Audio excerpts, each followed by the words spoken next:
पाकपतन में बाबर हयात तारड़ ने जिला पाकपतन में दही मराकज माल की इफ्तिताही तकरीब से खिताब करते हुए बताया कि अराजी रिकॉर्ड सेंटर्स के अलावा कानून गोई की सतह पर जायदाद की मुंतकली और खरीदो फरोख्त आसान की जा रही है और इस सिलसिले में मजीद सेंटर्स भी कायम किए जाएंगे। पंजाब हुकूमत ने जायदाद की मुंतकली, रेवन्यू और दीगर मामलात के लिए दही सतह पर ऑनलाइन सिस्टम मुतारिफ करवा दिया है।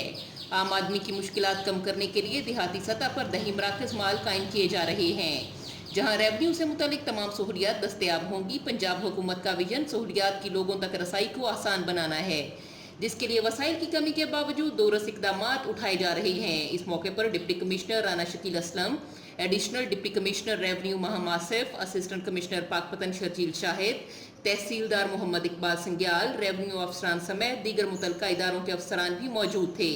दरियासना डिप्टी कमिश्नर राना शकील असलम ने दही मराकज माल से मुताल्लिक senior member of revenue Babar Hayat Tarar को ब्रीफिंग देते हुए कहा कि जिला पाकपतन में 16 दही मराकज माल कायम किए गए हैं। बाद में senior member board of revenue Babar Hayat Tarar ने दही मरकज माल के मुख्तलिफ हिस्से देखे और वहां आए अफराद से सहूलियात की दस्तयाबी बारे मालूमात लीं।